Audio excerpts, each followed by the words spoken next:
근데 이제는 중국의 성운학이 아니라 성리학을 받아들이는 거예요.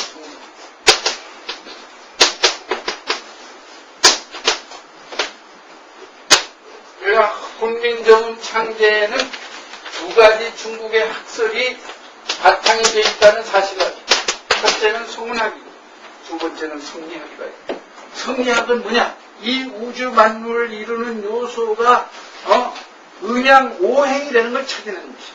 그 음양 오행의 조화에 의해서 이렇게 우주 만물이 태어났다고 하는 이론을 적어놓은 것이 성리학이에요. 그렇게 해서 이렇게 음양 중의 기본 글자를 만들고 나머지는 성리학에서 조합을 시켜요. 그러니까 처음에 이제 하늘하고 땅이 만나는 글자를 만들어. 그래서 이렇게 오자를 만듭니다.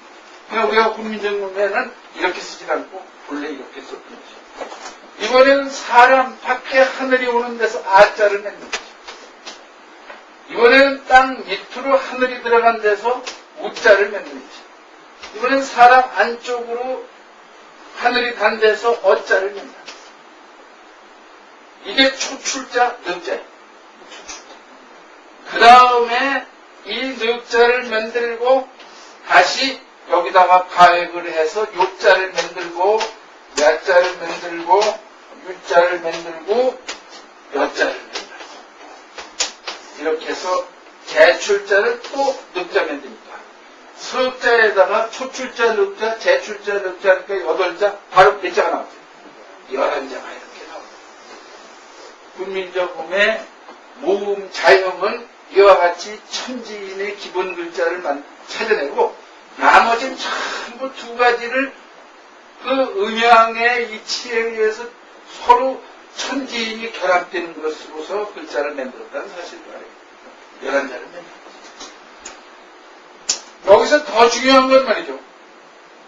음성모음이다 양성모음이다 하는 것은 밝은 게 아니에요. 이 땅 위에 하늘이 있을 땐 밝으니까 여기는 플러스 양성이. 또 사람 밖에 하늘이 있으니까 이때도 밝아. 그러니까 양성이. 그러니까 땅 밑으로 하늘이 들어갔을 땐 음이라는 거예요. 그러니까 마이너스. 사람 안쪽으로 하늘이 있으니까 이때도 역시 마이너스가 됩니다. 그러니까 이렇게 만들어진 글자는 양성모, 이렇게 만들어진 문자는 음성모. 그러니까 오요아야는 양성모, 어여우유는 음성모. 이렇게 아주 자연 순리에 의해서 양성과 음성을 구별해요. 뭐 그냥 덮어놓고 너는 양성이다 음성이다 지적을 하지 않아요. 아주 자연 질서에 의해서 음양 원리에 의해서 틀려요. 그런데 이런 것은 현대 수학으로 풀어도 딱 들어먹게 되죠. 여러분들이 아마 수학을 배웠을 때 일상화는 뭐예요? 플러스, 이상은 플러스, 삼상은 마이너스, 사상은 마이너스. 현대 수학으로 풀어도 딱 들어먹게 되죠. 이렇게 해서 훈민정음의 28자를 만들었다는 사실을 알아요. 28자를 만들었는데 나중에 우리나라 발음에서 속실되는 발음이 나오거든요. 그러니까 예를 들면은 이런 발음이 소실이 된 게 아니라 이것은 이제 자연이 없어진 것이고 그 다음에 이런 자가 음가가 없어지고 그 다음에 이런 음가가 없어지고 그 다음에 모음에서 아래 한자가 없어지고 이 늑자가 빠지니까 지금 28에서 뭐예요? 4를 빼니까 지금 한글은 29자다. 이렇게 우리가 하게 됐다는 사실을 아셔야 돼요. 그러니까 이러한 원리로서 볼 때에 거듭 말씀드리지만은 훈민정음의 제자 원리 창제는 중국의 성운학의 바탕, 성리학의 바탕을 두지 않고는 나올 수가 없었다는 사실을 아셔야 돼요. 그리고 요게 이제 요것도 또 아셔야 되는데 중국에서 아까 2분법을 썼다 그랬죠? 그런데 우리는 3분법을 썼습니다. 원래 이 글자를 만들 때에는 이와 같이 쓰려고 했던 것이에요. 예를 들면은 우리가 각하면 거야. 각하면은 기억, 기억 이렇게 쓰려고 했던 3분법으로서 한 자 한 자 쓰려고 했던 것이. 그런데 이렇게 글자를 3분법으로 풀어쓰기로 만들어 놓고는 다시 서자가 이 초중종성 삼성이 초중종성 삼성이 합해야 성자 글자를 이룬다는 원리를 찾아가는 것이. 이것은 어디에서 오는 것이냐? 이건 한자의 자형에서 벗어나집니다. 한자를 일반적으로 반글자라고 해요. 반글자. 사각이 진 덩어리 글자다. 왜? 여러분들이 이렇게 한자를 보면 모든 글자가 이 사각 안에 들어가게 돼 있어요. 사각 안에 들어가 있다. 그러니까 한 글자마다 사각 안에 들어가 있다. 그러니까 이런 데서 원래 쓰기는 이렇게 쓰도록 만들어 놓고 이 원리해 가지고 초중 종성이 합쳐야 글자를 이룬다는 데서 글자를 이렇게 만들고 쓰는 방법. 이렇게 만들었기 때문에 오늘날 한글은 사실은 우리가 보통 24자를 가지고 쓴다고 하지만은 24자로 쓰는 게 아니에요. 여러분들이 실제는 이런 전부 음절문자로 쓰고 있어요. 음절문자로 쓰고 있어요. 그러니까 이 음절문자는 소설 한 편을 쓰려면은 이런 글자의 자형이 약 한 1200종이 필요해요. 1200종이 필요해요. 그러니까 세종대왕이 처음 안 될 때부터 이런 식으로 지금 썼다면 마치 우리는 뭐를 쓰는 것 같이 쓸 수가 있어요. 그걸 만약에 가로 쓴다면 이렇게 해서 로마자처럼 막 풀 수가 있었던 것인데 한자의 이 자형 원리에서 다시 돌아가 버린 거죠. 반글자의 형태로 돌아가 버린 거죠. 그러니까 음절문자화했다. 음절문자화했어. 그래서 다만 이제 요것을 이렇게 쓰려고 하다 보니까 무슨 현상이 생기는 거니?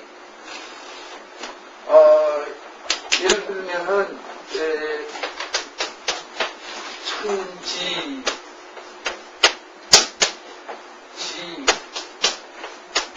한글하고 한자하고 이제 혼용해서 쓴 걸 해볼 때 천지지간에 이런다면은 뭘 이런 식으로 써야 된단 말이야. 그러니까 이게 잘 들어맞질 않아요. 균형이 안 맞아요. 이것을 한 덩어리로 해서 이렇게 하니까 이것도 한 덩어리, 이것도 한 덩어리, 전부 한 덩어리씩 되는 뭐 이렇게 했을 때 조화가 된다. 한글과 한자를 혼용해도 조화가 돼. 그러나 이걸 전부 풀어 써놓으면은 이게 조화가 안 되고 글자가 막 늘어져 나갑니다. 그러니까 결국 쓰는 방법에서는 이와 같이 초중종성을 합쳐서 쓰게 했다. 그런 면에서 아주 철저한 게 또 이것을 이런 생각을 가지고 있어요. 한자는 반드시 초중종 삼성이 합쳐야 한 글자를 이룬다는 데서 벗어나지 못하기 때문에 이 두 자를 한글로 쓸 때, 이 자를 쓸 때는 당연히 여기 발음이 있으니까 강 이렇게 썼는데 초성, 중성, 종성이 합쳐야 한 글자를 이룬다는 생각이 철저하기 때문에 국민정음 당시에는 이 자도 이렇게 썼던 거죠. 이건 소리가 없는데도 종성이 없으면 자연을 이룰 수 없다는 원리에서 초성, 중성, 소리 없는 이음까지 더해가지고 이 자의 음까지. 그리고 강을 쓸 때는 이렇게 쓰고 가짜를 쓸 때는 이렇게 쓰고. 나중에 이거 소리가 없는데 이것까지 하려면 귀찮아서 나중에 이제 이렇게 쓰고 마는데 초기에는 아주 철저하게 초성, 중성, 종성이 합쳐야 한 글자를 이룬다는 생각에서 이렇게 했다. 그러니까 이것은 바로 뭘 얘기하는 거니? 한글과 한글 그 혼용하는 방법까지도 생각을 해냈던 것이고 또 이 한글을 이제 만드니까 이제부터는 한글만 쓰고 한자는 버려라 이렇게 만든 글자가 아니라 한자를 쓰는 것을 전제하에서 한글을 겸용하다 이렇게 만들어진 글자라는 사실을 잘 아셔야 됩니다. 그러니까 이 제자 원리가 그렇게 돼 있다는 것은 바로 우리 국어의 바탕이 같이 이게 발음을 적을 때 전부 우리말 같은데 그 안에는 한자어가 70% 이상이 한자를 차지하기 때문에 자연히 글자를 만드는데도 이런 영향이 다 거기 들어가 있어요. 그래서 이제 우리가 이런 원리를 안다면은 한글 전용이라는 소리는 아예 할 수가 없는 것이에요. 글자 만들 때부터 한자를 쓰는 걸 전제하에서 같이 쓰도록 만들었다는 사실을 잘 아십니다. 여러분들이 원인 청강지국이라든지 용변청가라든지 이래 보면은 거기 참 한자 이렇게 혼용해서 쓰는 예로 돼 있지 따로따로 쓰게 돼 있지가 않습니다. 그래서 오늘은 말이죠. 여러분들이 이 훈민정음 제자 원리를 자음과 모음이 어떻게 해서 이루어졌나. 그 제자 원리를 공부하시면서 제자의 자형, 제정 이전에 더 중요한 게 뭐예요? 입안에서 발음할 수 있는 자음의 수 17가지, 모음의 수 11가지를 기본 자음, 모음을 찾았다는 것이 중요한데 그것은 전부 성운학의 바탕에서 중국의 성운학 문서를 가지고 우리나라의 당시 현실 한자음하고 비교해서 찾아냈다는 사실을 아십니다. 그래서 이제는 무조건 한글이 독창적이다 이렇게 얘기하면 안 됩니다. 제자 원리 과정에서 자형을 만드는 데서 독창적이지 그 발음을 찾는 과정에서는 문학에 다 근거되어 있다. 이런 것을 아십니다. 이걸 명확히 아시기 위해서 아직도 의문이 가지고 계시는 분이 있습니다. 잘 이해 안 돼요? 이해 잘 합니다. 그래? 예. 이제 어디에 가서도 설명할 수 있어요? 설명을 못하고 한글 학자들에게 하나 가서 강연을 하셔야 돼요. 제가 이 한자연합회에 지금 운동을 하니까 내가 순전히 한자만 알게 한글에 대해서는 뭐 별로 모르는지 알지만 내가 한글학계 당신들보다 한글 제자 원리 더 잘한다는 자부하고 있어요. 자기들은 성운학을 연구하지 않았습니까? 그런 거 알 수가 없는 거예요. 여러분들이 우리 이제 여기서 찾아낼 수 있는 것이 뭐예요?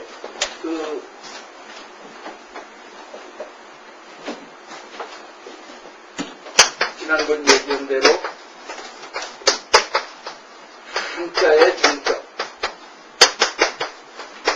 또 우리 한글의 장점, 요거 두 가지만 다 뽑아가지고 요걸 활용한다고 보면, 그래서 장점과 장점만 취해서 활용한다고 하면 여기에 그 문자 활용 여건에 있어서 아주 이상적인 위치에 있다는 겁니다. 이상적인 위치에. 그 이상적인 위치에 있는 나라가 바로 세계에서 한국이다. 이런 나라가 또 있지 않다는 사실을 우리는 알아야 돼요. 그렇기 때문에 우리가 앞으로 동북아 한자 문화권에서도 중국, 일본을 리드할 수 있고 더 나아가서 세계 선진 문학으로 갈 수 있는 것이 이 두 가지 문자를 겸비하고 있다고. 무기를 우리는 세계에서 가장 좋은 무기를 두 개를 가지고 있다. 여러분들이 농부가 말이죠. 농사 가을에 많은 수확을 하려면 농기구를 좋은 걸 가지고 있어요. 호미로 팔 때는 호미로 파고, 뭐 컴바인으로 할 때는 컴바인으로 오고 이래야지. 우리 할아버지가 호미를 했으니까 난 죽어도 호미만 가지고 농사 짓겠다 보면 좋은 수확을 낼 수가 없는 것입니다. 또 지금 컴바인 기계를 하나 가지고 트랙터를 하나 가지고 난 뭐든 우리 농사를 이걸로만 짓겠다. 산비탈에 그 산대기 이런 조그만 밭에 그런 기계로 볼 수가 있어요. 그런데 여전히 호미나 괭이로 파야 거기에 적절하게 농사 질 수가 있는 것이죠. 그와 마찬가지로 우리는 이 두 가지 장점을 다 갖추고 있기 때문에 한자를 써서 좋을 땐 한자를 쓰고 한글을 써서 좋을 땐 한글을 쓰고 이랬을 때 이런 나라입니다. 그래서 세계에서 이와 같은 문자 여건을 자연스럽게 수천 년 전부터 갖추고 있는 나라는 없다는 사실입니다. 그런데 더 올라가서 한자도 우리 민족이 일찍이 만들었고 한글도 우리 민족이 만들었다고 하면 이거는 우리의 한국 민족의 자부심이다. 자부심. 그러니까 우리 이 자라는 젊은 세대들에게 이러한 이치, 이러한 우리의 문자 여건을 가르쳐준다면 그야말로 걔들에게 큰 자부심을 주고 또 스스로 야 내가 한글 더 잘 쓰기 위해서 한자를 배우기 국어 생활을 완벽하게 하기 위해서 한글과 더불어 한자를 배우기 이렇게 자각의식을 배웁니다. 이것이 제가 가정에서 아들님 속에 우리에게 있는 게 아니라 과학적으로 분석해서 찾아낸 원리입니다. 그러니까 명분의 한글의 장점, 한자의 장점, 장단점은 다 얘기했죠? 했죠? 안 했어요?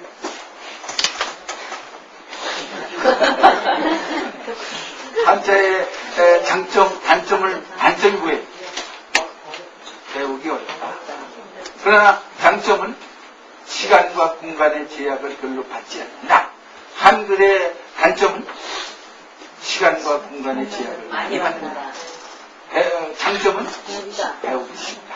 그런데 우리는 이 두 가지를 다 배워가지고 그 시간과 공간의 별로 제약을 받아서는 안 되는 예를 들면은 비문이라든지 또 우리의 역사 기록이라든지 이런 것은 전부 북한문으로 쓰고 얼른 지금 공문을 빨리 돌려야 할 때에는 어떻게 해요? 그냥 한글로만 써서 돌리고 이러면은 두 가지 문자의 장점을 잘 활용하는 것이다. 그러니까 중국에는 아무리 바빠도 어떻게 해야 돼? 전부 한자 다 한자를 써야 돼. 그러나 우리는 바쁠 때는 그것도 잘 아는 건 그냥 한글로만 얼른 써도 된다. 그러나 이것이 오래 남겨야 할 문서라든지 학술적으로 의미 분석을 잘해야 된다든지 이런 것은 한자를 섞어서 쓰면은 아주 편리하다. 몸은 쳐갈 수 없어. 내가 요즘 말이지 그 텔레비전에 자막을 이렇게 읽을 때 이거 한 3분의 1 아주 빨리 읽어야 한 3분의 2 읽으면 확 지나가 버려서 알 수가 없단 말이야. 그것도 그 글자가 왜 지인지 전지 잔지 점이 흐릿하면은 이게 잘 안 보여. 그런데 거기에다가 한자를 섞어 놓으면 그냥 첫 보면 그냥 알지 읽을 필요가 없어요.